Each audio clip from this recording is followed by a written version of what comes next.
bam. So these guys have on both on prong collars, and I just did that just to add in more precise communication, like a better way to communicate with them. They're more responsive to the prong collars than like slip leads and flat collars, harnesses, and things like that. Because of the way that the prong collar works, it does work through application of discomfort. It's going to be something that in the moment they're like, oh, I don't really want to feel that, and they're going to change the behavior to make that sensation go away. So when it's just sitting on them, zero issue, doesn't bother them at all. But when we create tension in the leash, that is when we are asking for them to change the behavior. So how we use the leash is going to be very important. I want to avoid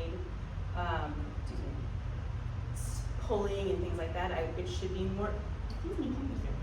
It should be more of, I call them taps, but they're like pop and releases. So we're going to jiggle the leash. So when I want them to move toward me, fly, yeah, good boy.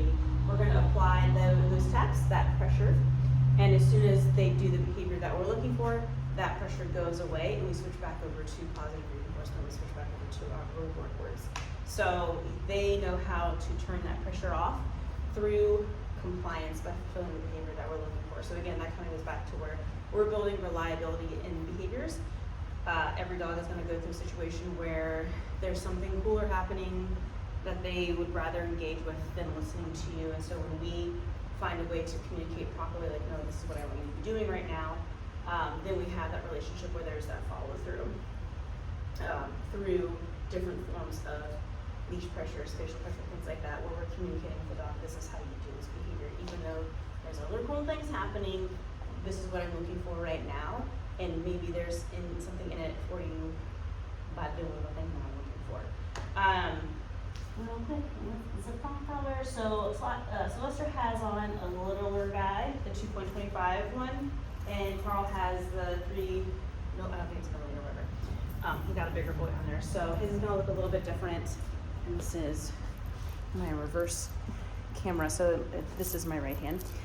So I always have it to where the prong guys are facing in towards my right hand. You'll see on the other side of the trachea plate, they're facing in towards my left hand. As far as taking this on and off, you just want to separate it. Carl's has a quick release. Come down here so I'm looking at the camera. I don't like it. They just got accidentally ordered where you just hit a little clip and the chain comes out. I feel like it makes it more complicated to get on. So I like it this way. You're going to take one of these prongs. It doesn't matter which one. I avoid the trachea plates just because it's hard to match them back up into those little guys. And I also avoid the end piece just because they're straight bars, and I feel like over time they just start getting compromised and then the middle bend. So one of these little regular ones in the middle, you're gonna grab the one you wanna take out, and then with your non-dominant hand or your left hand, you're gonna put your thumb on the horseshoe shape of the one that you're taking out or taking out of, and then your pointer finger on the outside prong, and you're gonna squeeze them together as you push this one in. So you're gonna squeeze, push in, and then you're gonna move your hands up, and you're gonna squeeze you're gonna squeeze those arches. So you bend that guy, and then bam, pop it out. Then you'll wrap it around the neck, squeeze those guys back up into their matching slots. Make sure you actually get them into both. If you try to cheat and do just one and slide it in, it's not gonna work, and then it falls out really easily. So bam, like that. I like to have the chain part coming from out behind the neck. The leash will attach to the loop that swivels. There's an O-ring right here. That's just to keep the chain from going all the way through. We don't want to use that one because if you put the leash on here and the dog spins, it's going to tighten up and become a noose, which we do not want. So when you do it like this, it makes the prong collar essentially a martingale where when you pull, it's going to evenly distribute those pressure points around the neck and have a universal fit. So, excuse me. This is a Hermspringer brand. It's the nicest brand. These will be yours. I'll send these home with you guys. The edges are rounded and doled. They're offset. The prong parts are offset, so they're not putting direct pressure into the neck. They're kind of just doing like an offset little pinch motion. So this is never going to pierce your dog's skin or anything like that.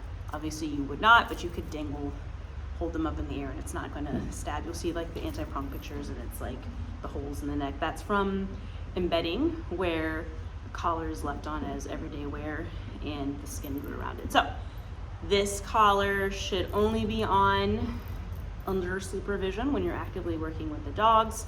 I try to avoid leaving this on while they're in the crate, just so it doesn't get snagged on anything. And if they're roughhousing and playing, that's not an ideal time, just because we don't want teeth to get in there.